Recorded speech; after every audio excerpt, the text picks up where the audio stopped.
그럼 이제 기능주의와 인공지능에 대한 얘기를 조금씩 해보도록 하겠습니다. 원래 사이컬러지컬 프레디킷에서 힐러리 퍼트넘이 기능주의에 대한 아이디어를 제시를 할 때 이 기능 상태라고 하는 이 표현들 한번 보시면 아시겠지만 입력과 출력으로 이루어진 그리고 그 내부 상태에 관해서 이제 정의가 된다라고 했는데 요 용어 자체가 앨런 튜링이 이제 제시를 했던 그 튜링 기계라는 게 있습니다.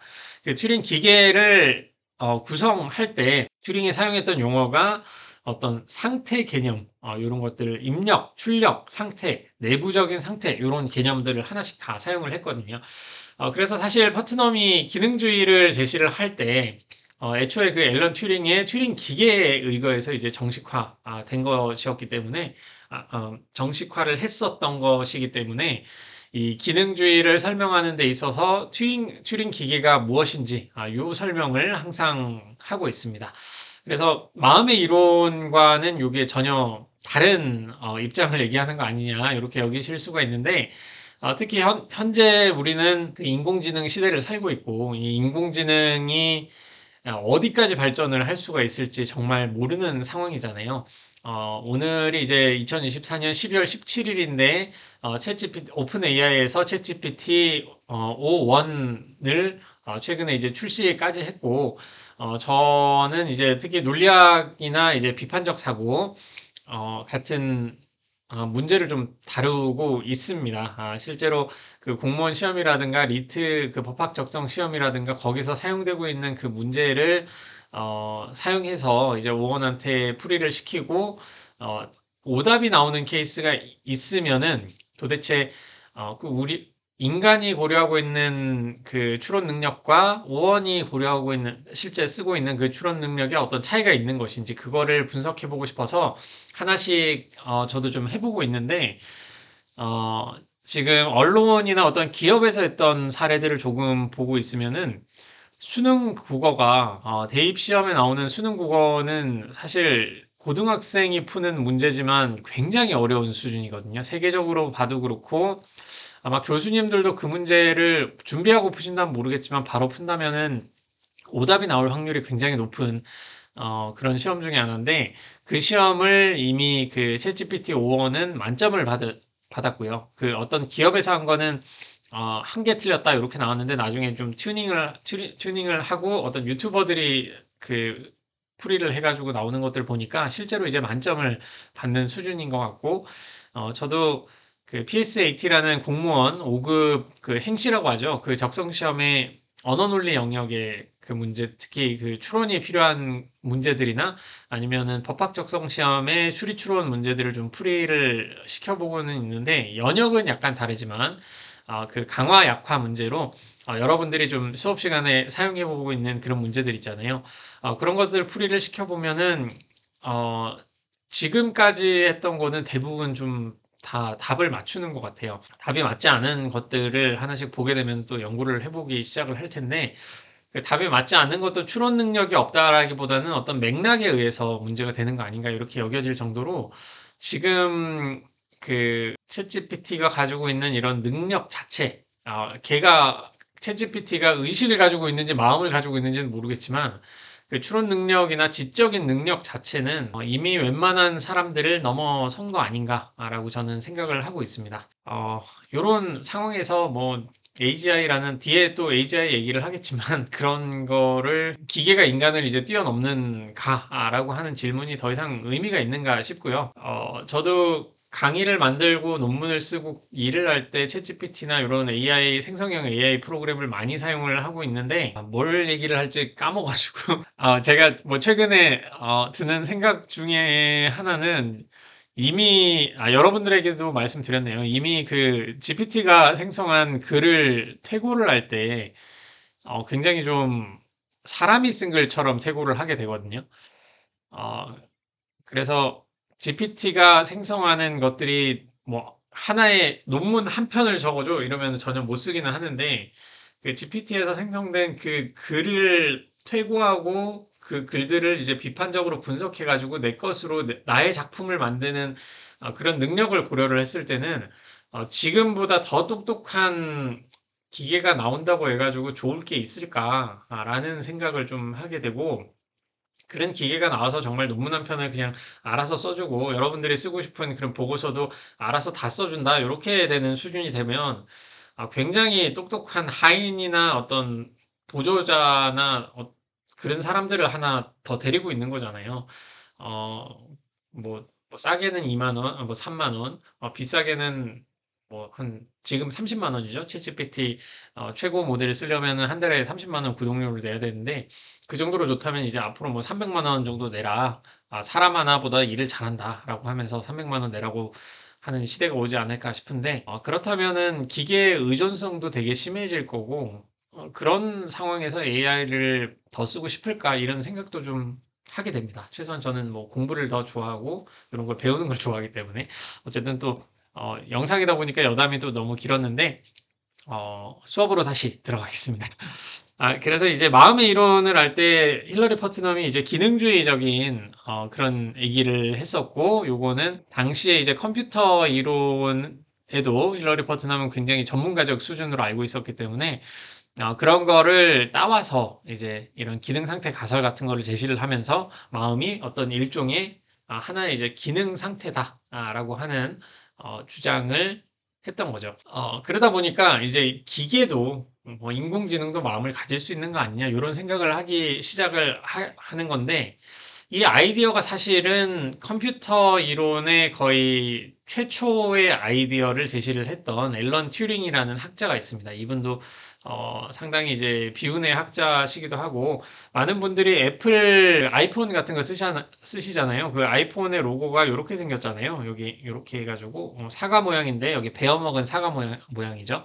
어, 물론 그 애플사의 초대 CEO였나요? 그 창업주인 스티브 잡스가 그 앨런 튜링과는 전혀 관련이 없다라는 식으로 말을 하기는 했는데 앨런 튜링은 천재였고 또 당시에는 좀 성소수자였습니다. 그 이성애자가 아니라 동성을 사랑했던 동성애자였고 그 앨런 튜링이 살고 있던 시기에는 2차 세계대전 당시에 영국에서는 그런 동성애 자체가 불법이었기 때문에 국가에서 그 약을 먹든가 이제 동성애를 그게 뭐 치료는 치료가 되고 그런 건 아니죠. 현대에는 이제 젠더 개념이 다 발달을 했기 때문에 이런 게 어떤 개인의 어떤 선택의 영역이 아니다라는 거를 사람들도 다들 이제 아는 수준이 됐는데 그 당시에는 좀 불운하게도 국가에서 어떤 약을 먹어라 라고 제안을 했고, 그게 아니면 너는 깜빵에 가야 된다. 라는 식으로, 범죄자 취급을 했던 거죠.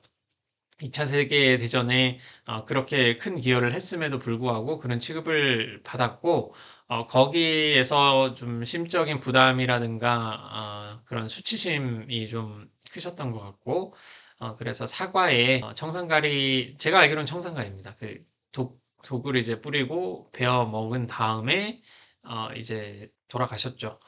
그래서 사과를 택한 것도 이제 그 동화가 있잖아요. 독사과를 먹고 이제 죽는 그런 그 공주, 여성으로서의 그런, 이미지를 좀 형상화해서 실천을 하신 게 아닌가, 뭐 그런 얘기도 많이 듣고는 하는데, 어, 논리학적으로 공부를 해보면은 그 2차 세계대전과 1차 세계대전 당시에 굉장히 많은 천재들이 있습니다. 그 천재에 이상하게 전쟁 전후로 해서 천재가 많이 나오더라고요. 우리나라도 조선시대에 그 임진왜란이나 그 전후로 보시면 그 병자호란이나 그게 임진왜란 병자호란 이렇게 해가지고 그때 조선이 망했어야 된다라고 하는 사람들도 있는데 그 시기에 천재가 엄청나게 나오거든요. 이순신도 있고 뭐 허균도 있고 그 여러 사람들이 나오기 시작하는데 이는 그 전에 죽었네요. 2차 세계대전 전후로 해가지고 논리학이나 수학이나 물리학이나 이때 천재가 상당히 많습니다.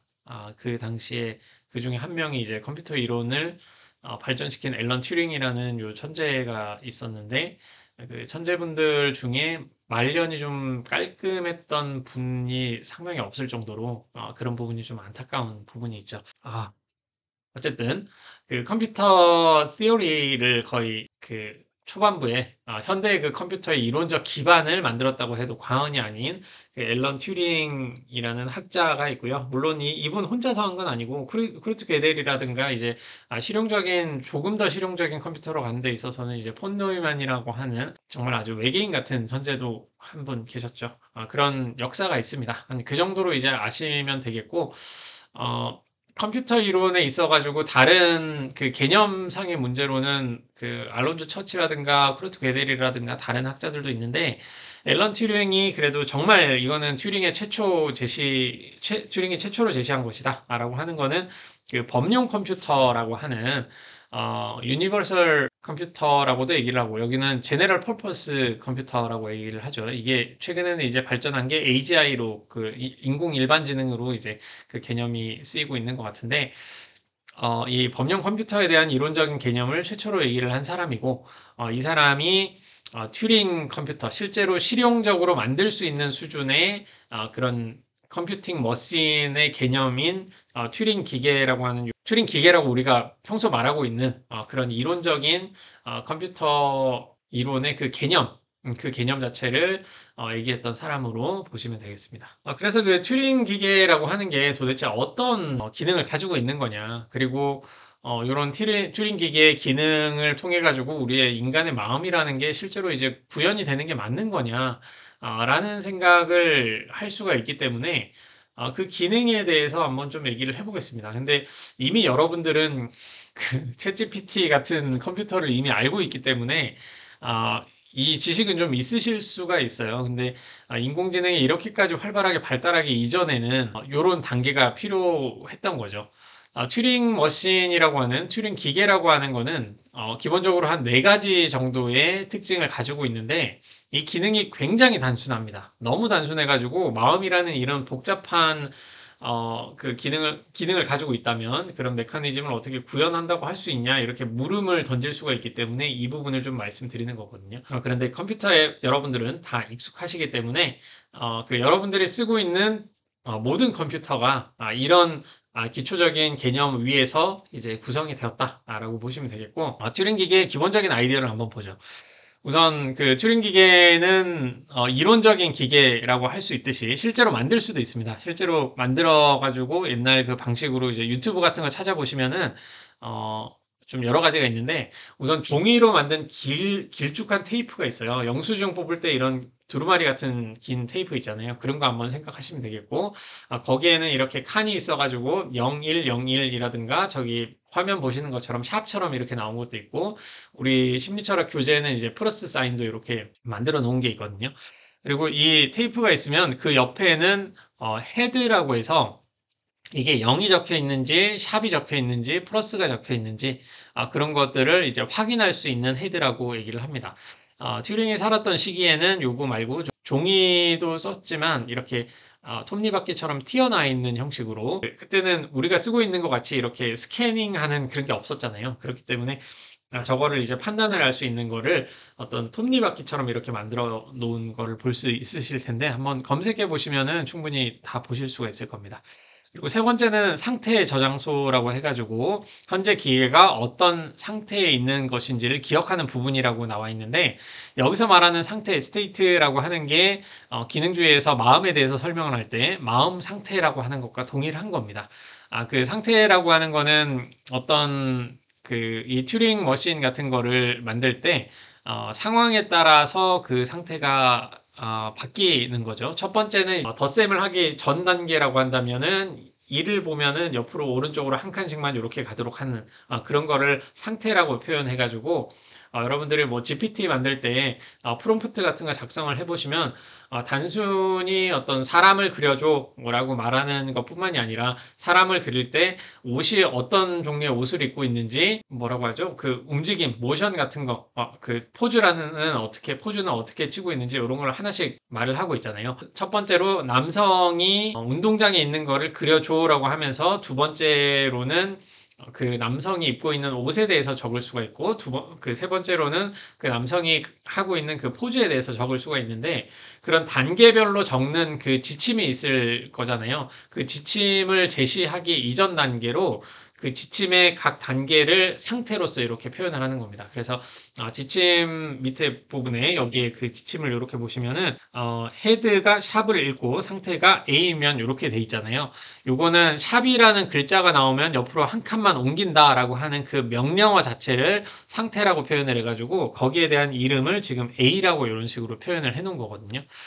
그리고 샵 다음에 1이 나오면 1이라는 숫자가 나오면은 거기에 대해서는 단순히 이제 옆쪽으로 갈지 아니면은 1을 지우고 0을 그 샵을 적을지 그런 것들을 하나하나씩 상태라는 걸로 표현을 해둔 겁니다. 그래서 그 헤드라고 하는 게 샵이라는 부분에 이런 식으로 갔을 때 샵을 좀 보게 됐을 때 그때 애가 A라는 상태에 있는지 B라는 상태에 있는지에 따라서 명령어가 달라지게 구성을 한 거고요. 그래서 세 번째는 상태 저장소라는 게 있어가지고 현재 기계가 어떤 종류의 명령을 받아들여야 되는 걸로 설정이 돼 있는지 그런 것들이 이제 제시가 된 게 상태라고 볼 수 있습니다. 여기서는 뭐 기억하는 상태인지 기억을 하도록 뭐 역할이 돼 있는 것처럼 돼 있는데 이게 뭐 지금 여러분들이 생각하듯이 그런 기능을 저장을 했다라고 보셔도 되는데 당시에는 1930, 40년대에는 요런 게 실제 톱니바퀴처럼 해가지고 순서도 같은 거를 그리듯이 뭐 1번 상태에 있으면은 이쪽으로 가가지고 여기서 기계가 움직이고 굉장히 좀 복잡하게 그렇게 만들어 놓은 거죠. 한번 찾아보시면은 좀 재미가 있을 겁니다. 우리나라에도 그 조선시대의 물시계 같은 거, 물시계 같은 거 한번 보시면은 굉장히 특이하거든요. 물이 일정 이상 이렇게 오르면은 거기 그 구슬이 이렇게 또로록 떨어져가지고 다른 데로 이렇게 가고 그런 것들 그 구슬이 떨어졌을 때 여기 구슬이 이렇게 떨어지기 시작하면 여기 싹 올라가면서 구슬이 딴 쪽으로 가고 할 때 여기 막 도르래 같은 것들 있잖아요.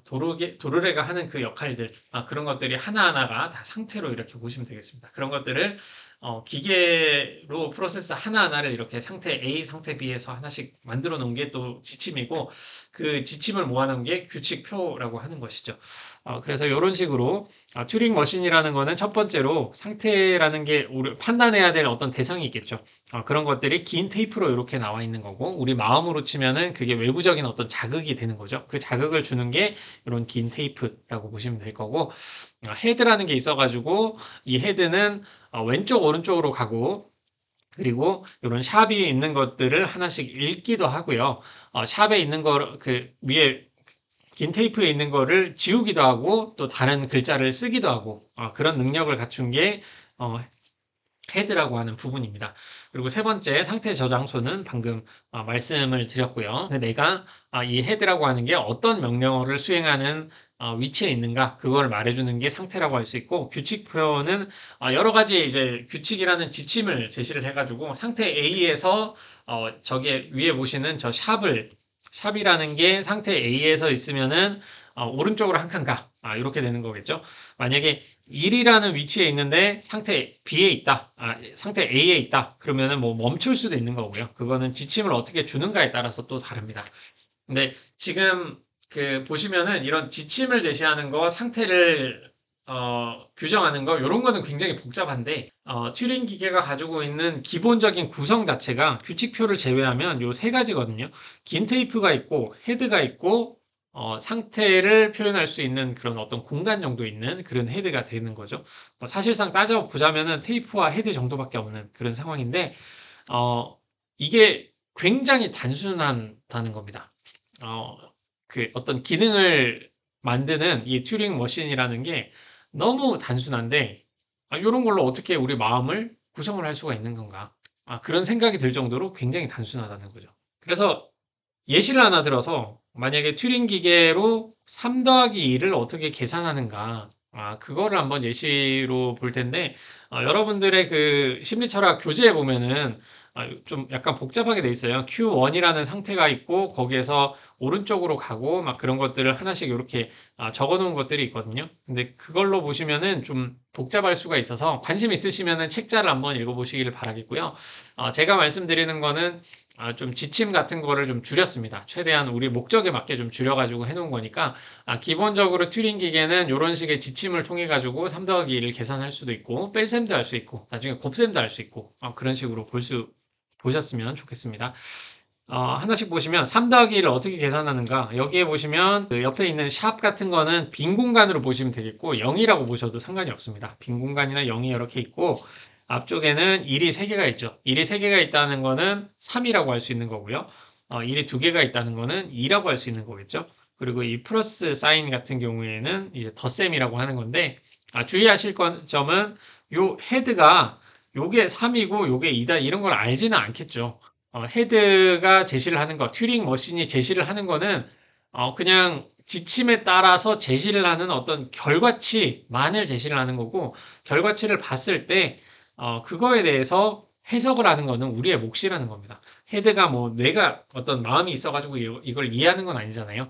지금 그 튜링 머신의 테이프에 1이 하나, 둘, 셋 이렇게 나열돼 있고 그 다음에 플러스가 있고 그 다음에 1이 2개가 이렇게 나열돼 있다. 한 이 정도인데 이거를 우리가 해석할 때는 3 더하기 2를 해석하는 방식이 되는 거겠죠. 그래서 이 정도 상황에서 우리가 준 지침이 6가지 정도 이거 오타가 났네요. 지침인데 지침 6가지 이렇게 있는데 첫 번째 지침부터 한번 보시면 여기에 보시는 헤드의 이 앞부분에 샵이 이렇게 들어갈 수가 있겠죠. 샵이 들어가면 샵은 지우지 않고 유지를 해주고 그 상태로 상태 A 상태라고 한다면 오른쪽으로만 이동을 해라. 그래서 샵일 때 A 상태면 오른쪽으로만 이동을 해라. 라고 하는 게 첫 번째 지침입니다. 그래서 여기는 샵이니까 헤드가 봤을 때 샵이니까 그리고 A 상태니까 옆으로 가는 거고 샵이니까 또 A 상태니까 옆으로 또 가는 거고요. 또 샵이니까 A 상태니까 또 옆으로 가는 거고 샵이니까 또 A 상태니까 옆으로 딱 가는 거죠. 근데 이제 옆으로 갔을 때 1이네요.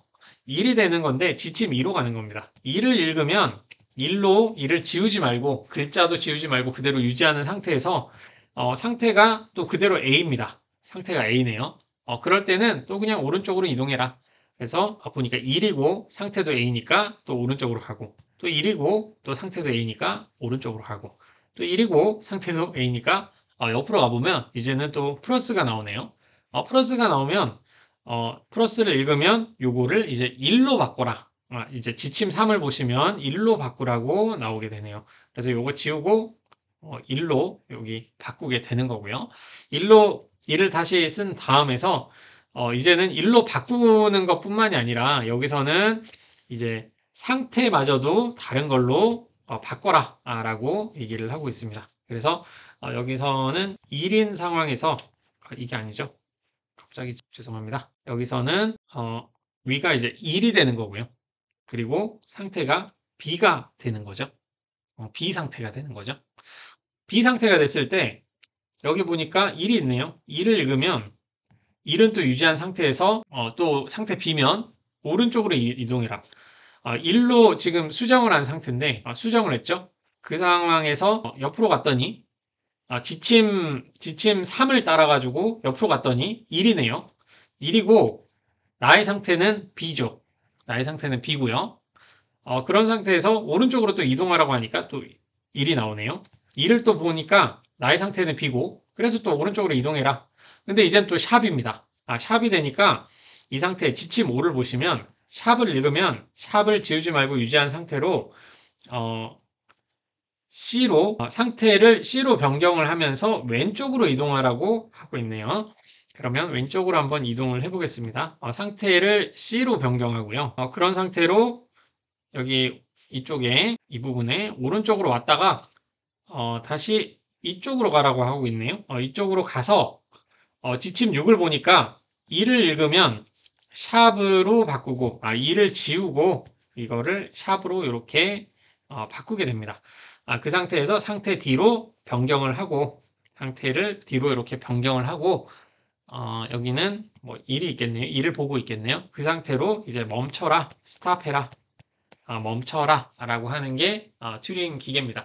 그 헤드는 왼쪽, 오른쪽 그리고 멈추는 것도 할 수 있고 이게 튜링 머신도 여러 가지가 있는데 아마 기능을 가장 많이 가지고 있는 거를 책에서는 얘기를 하고 있네요.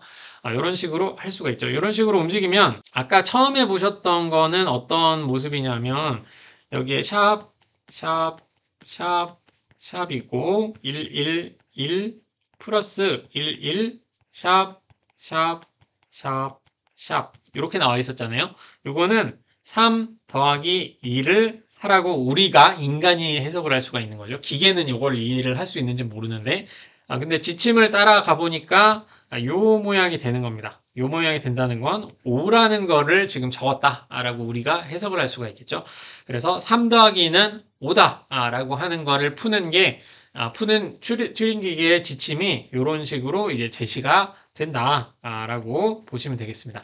이 과정을 한번 보시면 굉장히 단순합니다. 물론 지침이 굉장히 복잡하죠. 복잡하긴 한데 지금 보시면은 그냥 일반적인 레일에 그 튜링 테이프가 하나 있고 거기에 1과 샵밖에 안 적혀져 있고 거기에 우리가 사용하는 거는 1을 보면은 뭐 어떻게 간다. 지침 그 상태에만 적혀 있는 그런 하나의 헤드 요거밖에 없는 거죠. 요런 굉장히 단순한 작업을 통해 가지고 3 더하기 2 같은 것도 가능하고 나중에 3 빼기 2 뭐 이런 것도 충분히 가능합니다. 그리고 덧셈이 된다라고 하는 거는 3을 여기 2번 이렇게 더한다라고 하는 거는 3 곱하기 2잖아요. 그리고 3 더하기 3 더하기 3 이렇게 3개 한다는 거는 3 곱하기 3이고 곱셈이 난다라고 하는 거는 3 곱하기 3이라고 하는 거는 3의 기수승으로 2잖아요. 기수승까지 이렇게 가능하게 되는데 덧셈과 뺄셈이 가능하다라고 하는 거는 이제 곱셈까지 가능하다는 거고 곱셈이 가능하다라고 하는 거는 이제는 조금 더 가게 되면 이제 미적분 같은 것도 가능하게 되는 거고 이제 수리 철학이나 이제 집합론이나 이런 거를 좀 배워보시면은 요런 것들이 이제 가능하게 되면은 이제 정수는 이제 마이너스 플러스가 가는 거고 거기서 유리수라고 하는 여기 3분의 1 요런 거 표현하는 거 있잖아요. 요것도 이제 가능하거든요. 이제 순서상으로 1,3을 이제 3분의 1로 이렇게 규정을 할 수도 있고요. 이제 유리수라는 게 또 정의가 되면 또 실수라는 것도 정의를 할 수 있습니다. 실수의 그 무한 영역으로 가게 되면 좀 이제 컴퓨팅이 불가능한 그런 케이스도 좀 나오기는 하는데 이렇게 덧셈에 대해서 튜링 기계로 규정을 할 수 있다라고 하는 거는 사실상 실수와 유리수까지 우리가 쓰고 있는 수학의 대부분의 영역의 그 문장을 표현할 그 정도까지도 컴퓨팅을 할 수 있는 것 같다라는 예상을 충분히 할 수 있는 것이고 그리고 이제 나중에 그 앨런 튜링과 비슷한 시기를 살았던 쿠르트 gödel이라는 또 다른 천재가 있습니다. gödel의 불완전성 정리라고 하는 그런 20세기의 가장 아름다운 수학적 정리를 증명한 사람인데 그 사람이 최초로 제시한 것 중에 하나가 이제 코딩이라는 거거든요. 여러분들이 생각하는 것과 마찬가지로 컴퓨터에서 쓰고 있는 문자를 사용하는 거 있잖아요. 방금 그 튜링 머신에서 사용하고 있는 기호들은 전부 다 1이나 샵 뭐 이런 거밖에 없었는데 0, 1 이런 것들만 컴퓨터에서는 사용하고 있거든요. 이런 거를 이제 판별하는 기능이 있는 거죠. 그런데 요 숫자를 사용해서 자연수라는 거를 쓸 때 자연수에서 이제 곱셈까지 플러스 마이너스에서 곱셈까지 사용을 하게 되면은 자기 자신 이외의 수로는 그 나눠지지 않는 소수라는 표현들이 있습니다. 3, 2, 3, 5, 7, 9는 아니고 뭐 11 요런 숫자들 2는 2로만 나눠지고 3도 3으로만 나눠지죠. 5도 5로만 나눠지고 7도 7로만 나눠지고 11도 11로만 나눠지는데 요런 숫자들의 기술승을 사용해 가지고 요렇게 요런 식으로 이제 표현을 하게 되면 요런 곱셈의 문자들 있잖아요. 요런 소수라는 거를 사용하고 소수의 기술승을 사용을 하게 되면 요런 문자들을 가지고 이제 뭐 베이비 요런 표현들 영어 표현들을 이렇게 암호화를 할 수가 있습니다. 암호화를 하게 되면은 이제 우리가 일상적으로 사용하고 있는 언어적인 표현, 특히 뭐 영어 표현도 그렇고 한국어 표현도 마찬가지겠죠. 이런 언어적인 표현을 컴퓨터를 통해 가지고 사용을 할 수가 있게 되는데 그런 그 단순한 기능들을 이렇게 모아가지고 이런 코딩 같은 거를 거쳐서 복잡한 기능으로 화면으로 이렇게 구현을 한 게 지금 현재 우리가 쓰고 있는 여러분들이 보고 있는 이런 화면들도 전부 다 컴퓨터가 만든 거죠. 그런 것들을 구현이 가능한 겁니다. 그래서 튜링 머신이라고 하는 거의 기본 아이디어를 보면은 지나치게 단순해요. 그냥 테이프 하나 있고 거기다가 여기 헤드라고 해가지고 1010 이렇게 보는 거 그 정도인데 그거를 이제 점점 크기를 이렇게 줄이기 시작을 하고, 전자가 가는 길 같은 거를 반도체로 만들어가지고 크기도 줄이고, 튜링 머신이라고 하는 이 작은 지침을 하나 가지고 있는 것들을 굉장히 여러 개 만들어서 그걸 하나의 집약을 시키다 보니까, 그런 것들이 이제 우리가 사용하고 있는 아이폰이라든가 컴퓨터라든가 그런 걸로 이제 발전을 하게 되는 거죠. 그래서 요런 아주 단순한 기능들을 하나하나씩 차곡차곡 모아가지고 그런 굉장히 많은 수의 튜링 머신들이 한꺼번에 어, 쉬지 않고 엄청나게 작업을 하고 있는 그런 게 우리가 지금 사용하고 있는 컴퓨터다 라고 하는 것이죠. 그래서 이런 거를 보면은 아주 단순한 작업들을 꾸준히 쉬지 않고 하는 게 놀라운 결과를 일으킨다. 라는 것도 한번 생각을 해볼 수 있고요. 이거는 뭐 그냥 여담으로 사진을 하나 가져왔는데, 많은 최고 수준에 간 사람들은 어떤 실행을 하는 데 있어서 고민을 안 한다고 하죠. 고민 안 하고 그냥 한다고 하죠. 생각할 시간에 빨리 행동을 해가지고 노력을 한다. 불평할 시간에 행동을 한다. 뭐 그런 얘기가 있어서 뭐 여러분들도 그럴 거고, 저도 그럴 거고, 어떻게 보면 우리 삶이 단순한 과정을 반복하고 있는 거 아닌가 이런 생각이 들 수도 있는데, 그런 단순한 과정의 반복이 알고 보면 이렇게 모여서 아주 작고 하찮은 튜링 머신이 여러 개 모여가지고 지금 최첨단의 컴퓨터를 만들어내는 것처럼 이런 것들이 여러분들의 단순한 일상, 단순한지는 모르겠어요. 굉장히 화려한 일상을 살고 계실 수도 있는데 그런 단순한 일상이 모여서 알고 보면은 굉장히 큰 일을 일으킬 수도 있다. 그런 점에서 좀 여담으로 그런 얘기도 한번 넣어봤습니다. 지금 이 단계에서 우리가 얘기를 하고 싶은 거는 튜링 기계라는 아이디어가 굉장히 단순한 건데 그 단순한 기능들을 조금씩 이렇게 모으다 보니까 현대에는 이런 최첨단 기계까지도 가게 되잖아요. 이런 식으로 봤을 때 우리 기능주의로 우리의 마음을 구현할 수도 있는 거 아닌가. 우리 뇌 속도 보면 뉴런이라고 하는 게 굉장히 몇 억 개씩 있거든요. 그런 것들이 하나하나가 이렇게 튜링 기계로 생각을 해보시면은 그런 것들이 모여서 아주 특수한 이런 마음을 만드는 거 아닌가. 이런 생각도 할 수 있는 게 기능주의적인 아이디어다라고 볼 수가 있겠습니다. 그래서 힐러리 퍼트넘은 아까 보셨다시피 이런 식으로 우리 마음이라는 거를 기능 상태를 통해 가지고 규정을 할 수 있는 거 아니냐라는 생각을 했고, 앨런 튜링 같은 경우에도 실제로 이런 기능주의적인 아이디어 이런 거는 고려를 하지 않았겠지만 본인이 이제 만든 컴퓨팅 아이디어를 좀 생각을 했을 때 인간 지능 수준의 기계가 20세기가 끝나기 전에는 나올 것이다라고 예측을 하고 좀 안타깝게도 요절을 하셨죠. 근데 물론 그 일은 벌어지지는 않았습니다만 앞으로도 일어나겠냐라고 했는데 21세기 초반에 이제 생성형 인공지능이라고 하는 그 프로그래밍, 머신러닝이라고 하는 생성형 인공지능이 아니라 이제 머신러닝 기술이죠. 신경망 구조를 통해 가지고 이제 인간과 유사한 뉴런을 모방한 어떤 일종의 튜링 기계를 사람들이 이제 만들기 시작하면서 어, 이제 새로운 뭔가 정말 놀라운 세상이 벌어졌는데, 모르겠습니다. 이게 정말 좋은 세상이 되는 건지 나쁜 세상이 되는 건지, 그런 세기가 이제 왔다라고 볼 수가 있는 거죠. 그래서 튜링 테스트라는 게 최근에도 좀 언급을 됐는데, 기계가 인간의 지적 능력을 뛰어넘을 수 있느냐, 거기에 대한 얘기가 최근에도 많이 있습니다. 근데 요 개념 자체가 이제 그 Computing Machinery and Intelligence라는 논문에서 앨런 튜링이 제시를 했던 거고요.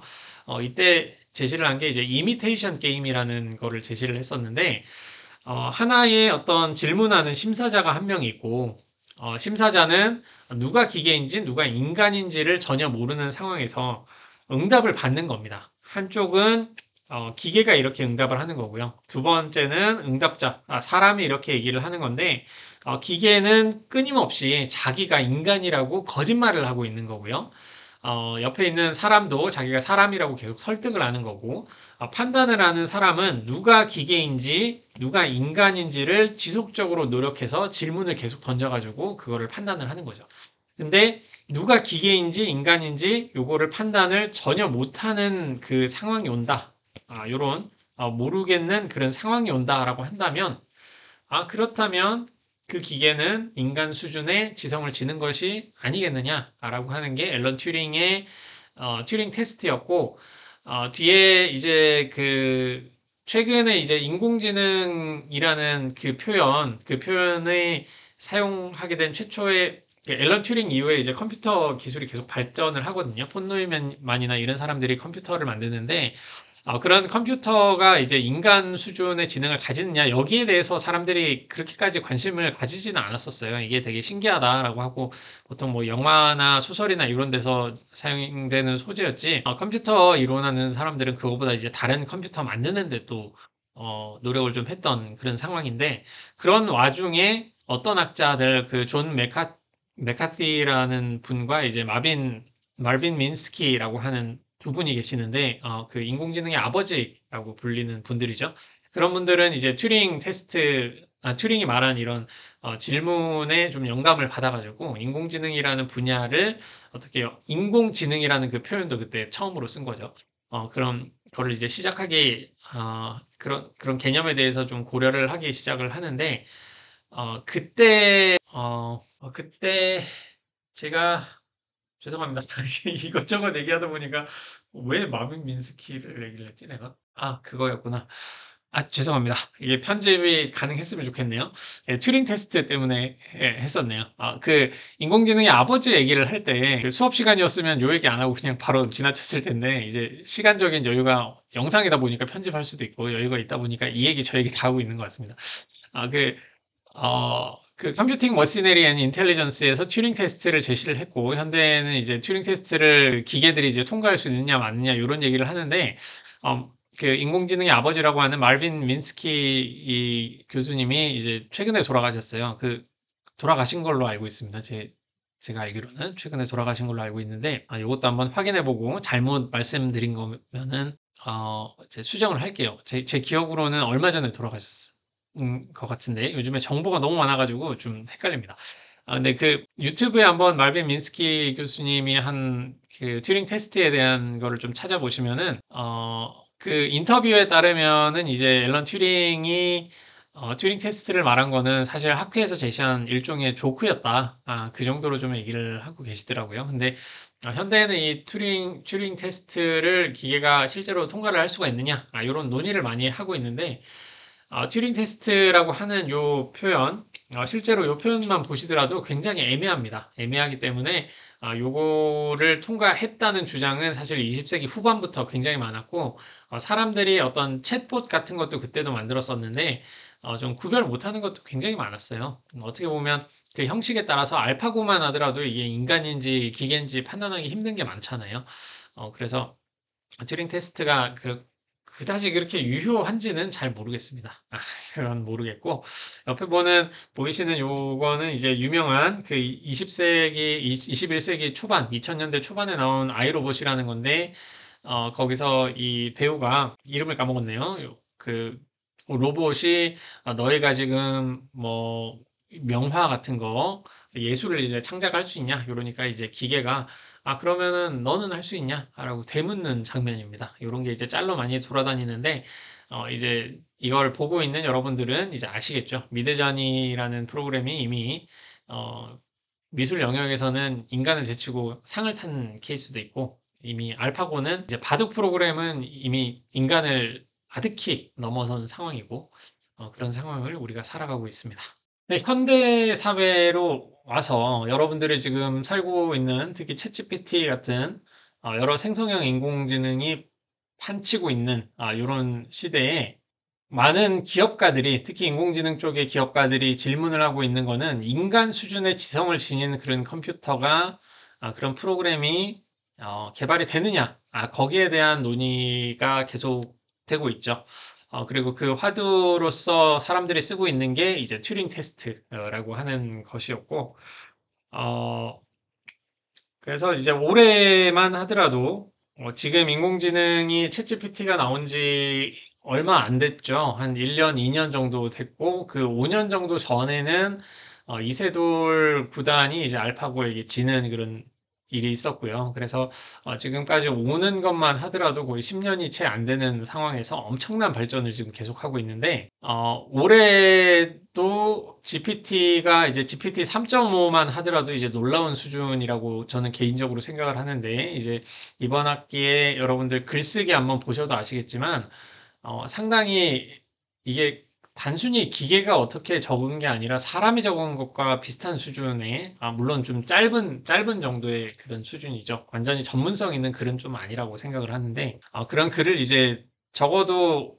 정말 이제 구별은 좀 하기가 힘들다라고 할 정도의, 튜링 테스트를 고려하는 게 실제 의미가 있나? 할 정도로 굉장히 뛰어난 글을 적고 있죠.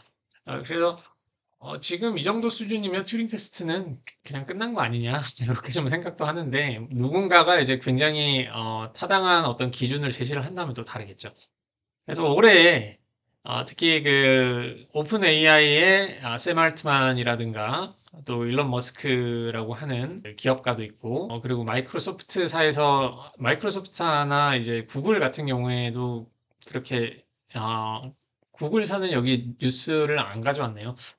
그 구글사에서도 이제 AGI 개념이나 기준에 대해서 낸 논문이 있거든요. 그렇게 보통 얘기를 하는 게, 그 인공 일반지능이라는 거는 인간 수준의 지능을 가진 그런 컴퓨터 프로그램을 보통 얘기를 하는데, 인간 수준이거나 아니면 그걸 넘어서는 어떤 의미에서는 지금 이미 우리가 쓰고 있는 프로그램들이 인간의 능력을 좀 넘어서고 있죠. 인간이 가지고 있는 이 뇌와 다르게 굉장히 많은 저장 장소를 가지고 있기 때문에 지식의 양 자체는 이미 넘어섰고, 그걸 사용해가지고 어떤 글을 쓰는 데 있어서도 수준을 좀 넘어섰다고 생각을 하고 있습니다. 근데 이 사람들이 말을 하고 있는 거는 범용 컴퓨터라고, 아까 앨런 튜링이 말했던 그 제너럴 퍼포스 컴퓨터라고 하는 그걸로 어, 그 어떤 하나에만 특화된 것이 아니라 모든 영역에서 인간이 고려하고 있는 사용하고 있거나 활동하고 있는 모든 지적 영역에서 인간의 수준을 가지고 있는 그 지적 능력을 가지고 있는 그런 컴퓨터를 인공 일반지능 정도로 고려를 한 다음에, 그거를 성취할 수 있느냐, 이런 질문을 지속적으로 던지고 있습니다. 여기에 대해서 관심이 있으신 분들도 많겠지만, 뭐 제 개인적으로는 기업들이 이런 프로그램을 좀 판매를 하기 위해서 이런 질문을 던지고 관심을 자꾸 끌려고 하는 거고요. 학술적으로 정말 중요하게 생각을 한다라고 한다면 인공 일반지능이 어떤 건지에 대해서 매우 명확하게 규정을 해야겠죠. 근데 그런 규정은 그렇게까지 보이지는 않습니다. 그래서 최근에 지금 이거를 찍고 있는 이 시기에도 이제 챗GPT 5.1이 나오기 시작을 하면서 오픈 AI 직원이 AGI는 이미 달성을 했다라고 나오고 있는데, GPT가 할 수 있는 역할 자체가 이제 그 눈으로 보고 대화를 하고 어떤 추론을 하고 그 정도잖아요. 근데 인공 일반지능의 얘기를 사실 우리가 채팅을 하는 그 수준을 넘어가지고 물리적인 수준까지 이제 얘기를 한다라고 한다면, 당연히 이거는 그 인간 수준은 아닌 거거든요. 지적인 활동 자체가 사실 우리가 뭐 책 읽고 그 정도 수준 이외에 육체를 전체적으로 쓰는 그런 활동도 지적으로 들어갈 수가 충분히 있거든요. 우리가 축구를 하는 스포츠 같은 경우에도 충분히 또 지적인 활동으로 넘어갈 수도 있는 거기 때문에, 어, 그 좀 축구를 해보신 분들, 뭐 농구를 해보신 분들, 스포츠를 해보신 분들은 알 겁니다. 상당히 이게 머리가 좋아야지 잘할 수 있는 그런 부분도 있고, 그렇기 때문에 인공 일반지능을 어디까지 이제 규정을 해야 되는 거냐, 어디까지로 축소를 해야 되는 거냐, 아니면 뭐 확장을 해야 되는 거냐, 거기에 대한 규정이 없이 이런 기사가 나오고 있다는 자체도 사실은 그 어떤 화제성을 던져서 본인의 기업의 어떤 주가를 올린다든가 지원을 받는다든가 그런 쪽으로 너무 많이 쓰여가지고, 사실 이런 주제는 개인적으로는 별로 좋아하진 않습니다. 연구 주제로는 좋지는 않을 것 같고, 거기에 대한 불만 논문도 최근에는 좀 개요를 좀 짜놓고 있긴 한데, 어쨌든 뭐 개인적으로는 그렇다고 말씀을 좀 드리겠습니다. 그래서 뭐 최근에는 인공 일반지능이 이미 성취됐다는 주장도 있고, MS 그 마이크로소프트사에서는 단기간에 이런 거 못한다라고 하는 게 있는데, 이 두 집단이 사용하고 있는 인공 일반지능이라는 그 표현의 의미가 전혀 다를 수도 있다라는 정도만 좀 알아주시고요. 인공 일반지능이라는 걸 얘기하기 앞서 가지고 하도 우리 사회적으로 이 개념을 얘기를 하고 있기 때문에 여기에 대해서도 좀 말씀을 드리려고 해요. 그 실체가 좀 없는 경우가 있다. 그런 점에서 좀 말씀을 드리는 건데, 그 기원으로 간다면은 앨런 튜링이 이제 범용 컴퓨터, 제네럴 퍼포스 컴퓨터라고 하는 거를 먼저 제시를 했던 것이고, 학술적으로요. 그리고 이 범용 컴퓨터라고 하는 거는 특정 목적을 위해 사용하는 컴퓨터가 아니라 다양한 목적을 위해 사용되는 컴퓨터라고 하는 거죠. 이게 지금 인공 일반지능을 주장하고 있는 많은 사람들이 쓰고 있는 그 다양한 목적, 이 부분이 이제 포인트가 있는 거고, 이후에 이제 인공지능의 아버지라고 불리는 존 맥카티와 마르빈 민스키가 이제 인공지능 컴퓨터, 이 표현을 이제 처음으로 이제 사용하기 시작합니다. 그래서 컴퓨터 개념을 생각하는 데도 큰 영향을 미쳤고, 인공지능이라는 개념은 맥카시와 민스키 등이 다트머스 학회를 열면서 최초로 제안한 개념으로 이제 알려져 있다. 그래서 밑에 예시 같은 거 이런 거 보시면 그 참고 문헌 같은 거 좀 보시면 아실 수가 있을 거고요. 그래서 이제 인공지능이라는 개념이 나왔는데 보시면 아시겠지만 일반지능은 뭔가 다르잖아요. 인공지능 사이에 일반이 있고 영어로 해서 artificial intelligence가 이제 인공지능인데 artificial general intelligence가 인공 일반 지능이라고 쓰고 있거든요. 그래서 영어에서 artificial general intelligence 이렇게 해서 인공 일반 지능 이런 식으로 쓰고 있는데 요런 개념을 쓰기 시작한 기원이 뭐냐? 거기에 대한 얘기를 좀 말씀드리려고 합니다. 이게 규정도 잘 안 돼 있고, 사람마다 다른 의미로 쓰고 있고, 실체가 없는 개념에 대해서 자꾸 그 기업에서는 돈 벌려고 떠들고 있고, 거기에서 실증이 나가지고, 저도 이 얘기를 좀 하려고 하는데, 사실 그 지금 생성형 인공지능이라는 얘기가 나오기 이전에는 존 썰이라는 우리가 좀 중국어방 논증으로 유명한 그리고 심리 철학에서 의식의 문제를 하는 데 있어서 항상 다루게 되는 우리 수업에서는 다루지 못해서 안타깝네요. 지금 좀 다루는 게 되겠네요. 이 썰이 제시한 개념을 많이 썼습니다. 그러니까 인공 일반지능 개념을 쓰기보다는 강한 인공지능 그리고 약한 인공지능 그런 두 가지 개념을 썼었어요. 썰 이전에는 범용 컴퓨터라는 표현을 좀 썼던 것 같고, 그래서 강한 인공지능이라는 것 같은 경우에는 우리가 쓰고 있는 대부분의 컴퓨터가 사실은 GPT도 범용으로 쓴다기보다는 특정 목적에만 좀 쓰고 있잖아요. 많은 분야에 지금 적용할 수 있는 게 맞기는 하지만 그렇게 어떤 하나의 목적에 특화돼가지고 거기에 사용하고 있는 컴퓨터 그런 것들을 이제 약한 AI라고 보통 얘기를 하고 있고 이쪽에 보시면은 그 마인드 브레인 앤 프로그램스라는 그 논문에 나오는 규정인데 약한 AI에 따르면 마음 연구에서 컴퓨터의 주요 가치는 그것이 우리에게 매우 강력한 도구를 제공한다는 것이고 이 규정으로서 좀 분명하게 볼 수는 없는데 이게 강한 AI, 약한 AI를 최초로 말한 쿼테이션이거든요. 그 인용문인데 약한 AI는 특정 목적에만 맞는 그런 좀 국소적인 컴퓨터로 보시면 되겠고, 썰이 말한 강한 AI는 정말 마음을 가지고 있다라고 할 수준의 인간의 지적 능력인 뿐만이 아니라 여기 강한 AI 프로그램은 심리적 설명을 테스트할 수 있게 해주는 단순한 도구 자체가 아니라 그 자체가 설명 대상이다라고 하는 거죠. 그래서 강한 AI라고 얘기를 하고 있는 거, 요거는 마음을 지녔다라고 볼 수 있는 프로그램이라고 보시면 되겠습니다. 중국어방 논변은 요런 그 튜링 테스트를 통과한 컴퓨터가 마음을 지녔다고는 혹은 의식을 지녔다고는 볼 수 없다라고 하는 거를 주장하는 입장으로 보시면 되겠고요.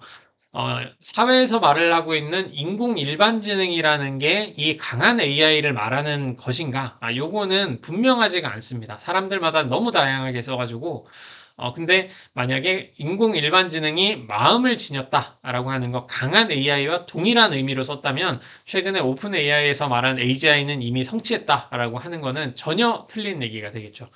그거를 얘기를 하려면 사람들이 이 마음을 지녔다는 게 도대체 무슨 뜻인지, 의식을 지닌 것이 무슨 뜻인지에 대해서 명확하게 규정을 해야 될 텐데, 그거를 전혀 하지 않은 거니까요.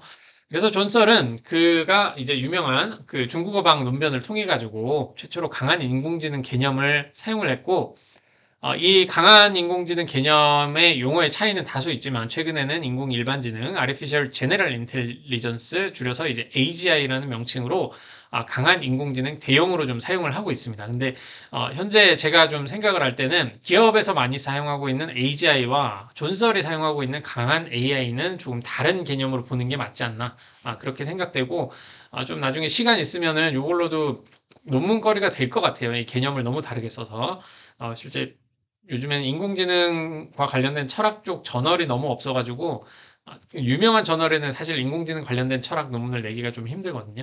근데 조금씩 나오고 있으니까 뭐 지금 머신러닝 쪽으로 이제 노벨 물리학상도 받고 했기 때문에 적을 수 있지 않나 싶습니다. 근데 이 강의에서 여러분들에게 말씀드리고 싶은 거는 AGI와 철학에서 보통 얼마 전까지 얘기했던 강한 AI는 상당히 다른 개념으로 지금 진행되고 있는 것 같다. 그래서 이런 개념을 어떻게 갑자기 공학이나 이제 기업가들이 사용하게 됐냐 그 과정을 조금 더 알아보도록 하겠습니다.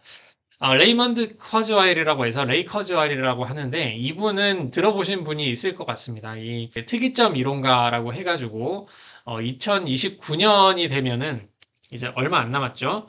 유효한 인공지능이 이 유효한 튜링 테스트라고 하는 거를 이미 다 통과를 하고 2029년부터는 인간 지능을 이제 컴퓨터가 이미 넘어설 것이다라고 얘기를 하고 있거든요.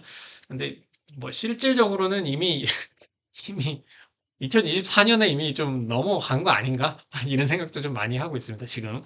많은 분야에서 그 챗GPT 5원을 보고 이제 수능 만점 받는 거를 보면서, 챗GPT가 뭐 의식이 있는지 마음이 있는지는 모르겠지만, 능력적으로는 이미 우리가 사용하고 있는 이 추론 능력의 일부분이겠죠. 뭐 창의력이라든가 정말 중요한 다른 부분이 좀 있을 텐데, 적어도 계산 능력이라고 할까요? 뭔가 추론적인 그런 분야라고 하는 부분의 일부는 이미 넘어선 거 아닌가 그렇게 좀 보고 있는데 그게 뭐 이 사람들이 말하고 있는 인공 일반 지능에 해당하는 건지는 잘 모르겠습니다. 근데 어쨌든 그 기원을 먼저 좀 얘기를 해보면 레이 커즈웰은 이제 2029년이면은 인공지능이 유효한 튜링 테스트를 이제 다 통과를 할 것이다라고 보는 거고 2024년부터는 그 모든 인간보다 이제 뛰어난 그런 컴퓨터가 나오기 시작을 해서 그때부터는 컴퓨터가 컴퓨터를 이제 발전시키는 그런 시기가 오게 될 것이고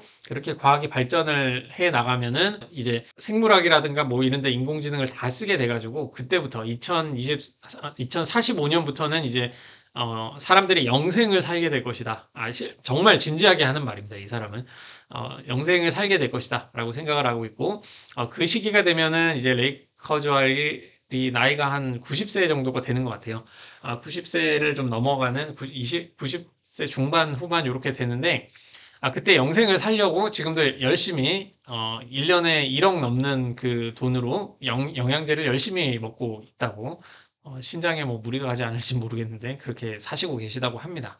그런 믿음을 가지고 계시는 분이고 요게 웃으면서 얘기를 했지만 정말 미래는 알 수가 없는 거니까요. 정말 놀랍게 발전하고 있는 이 시기인데 어쨌든 그 레이 커즈와일은 기업가이고 특이점 이론가고 약간의 가끔은 프로파간다도 좀 하시는 것 같은데 이렇게 언급이 되는 이유 중에 하나는 앨런 튜링이 이제 컴퓨터의 제네럴 퍼포스 컴퓨터라고 하는 그 범용 컴퓨터 개념을 제시를 했고 그 이후에 이제 인공지능의 아버지라고 불리는 마빈 민스키가 그 범용 컴퓨터로부터 인공지능이라는 개념을 생각을 하면서 컴퓨터를 이제 발전을 시켰죠.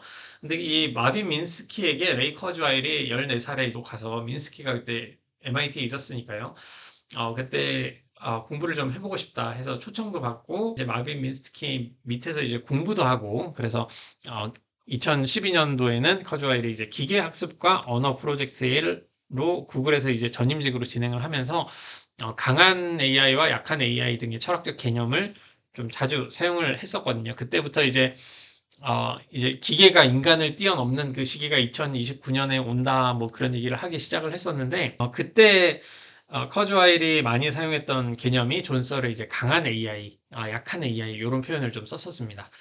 그러니까 실제로 이제 마음을 가지고 있는 컴퓨터에 대해서 이 사람도 연구를 했고 이런 주장을 하기 시작을 했었던 것이었죠.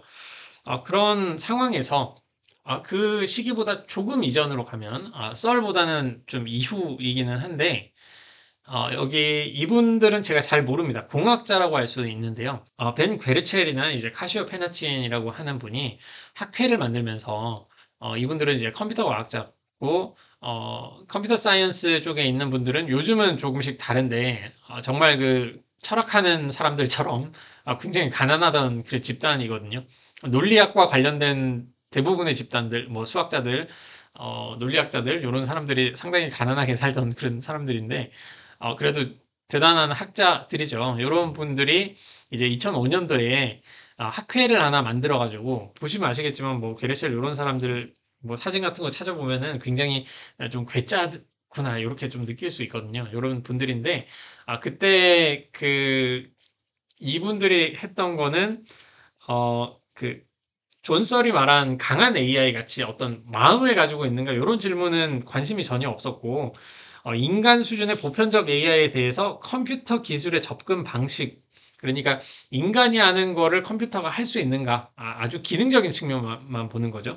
그런 거를 고려를 하면서 그 학술지 같은 걸 만드는데 그때 인공 일반지능이라는 개념을 최초로 사용하기 시작을 합니다.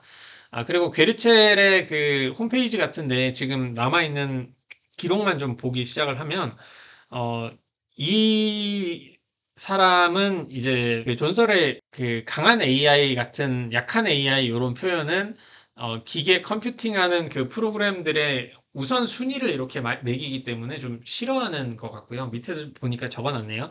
괴르첼은 이 개념이 컴퓨터 공학과 과학 및 공학적 입장을 집중하면서 존설의 철학적 입장에 의존하지 않는다는 점에서 장점이 있다고 여긴다라고 얘기를 하면서 인공 일반지능이라는 요 개념은 사실은 강한 AI와는 구별하기 위해서 먼저 사용을 했던 그런 개념이었다라고 볼 수가 있고 이때 강한 인공지능, 인공 일반지능은 그 기원이나 그 목표에 있어가지고 서로 좀 다른 개념이다. 라고 볼 수가 있습니다. 그래서 요 인공 일반지능 개념을 강한 AI와 거의 유사한 견지에서 사용하는데 가장 큰 기여를 한 게 아마 레이 커즈와일 정도로 이제 보실 수가 있을 테고, 많은 언론의 기사들을 한번 보시면은 인공 일반지능과 강한 AI를 거의 동일하게 쓰고 있어요. 한번 지금 이 영상 보시는 분들은, 아마 조회수가 한 1, 2 정도 나올 것 같은데, 이렇게 시험 끝나고 올리면 아무도 안 보더라고요. 그래서 저도 너무 편하게 이렇게 말을 하면서 강의를 하고 있는데, 한번 인터넷에 기사 같은 거 쳐보시면은 삼성에서 나온 그 리포트 같은 데 보시더라도 인공일반지능과, 제가 제 기억이 맞다면 인공일반지능과 뭐 강한 인공지능 이런 걸 거의 동일하게 쓰고 있거든요. 근데 개념상으로는 철학자가 봤을 때는 요거 같은 개념이 아니었고 서로 다른 얘기를 하고 있고 존 서럴이 관심이 있는 거는 사실 마음이나 기계가 마음을 가질 수 있는지 의식을 가질 수 있는지 그 수준인데 그 수준이고 지금 게리첼이나 여기 페나친 같은 경우에도 인공 일반지능을 쓸 때는 이 사람들은 마음이 어떤지 의식이 어떤지 전혀 관심이 없던 사람들입니다. 제가 알기로는요. 논문을 썼는지는 모르겠어요. 그런 상황이기 때문에 이 두 개념은 같이 쓰는 게 너무 이상하다. 그런 점에서 자꾸 언론에서 뭐 이상하게 쓰고 있는데 그게 정말 그 우리의 불필요한 환상을 가중시키는 것이다. 라는 생각을 좀 하게 됩니다.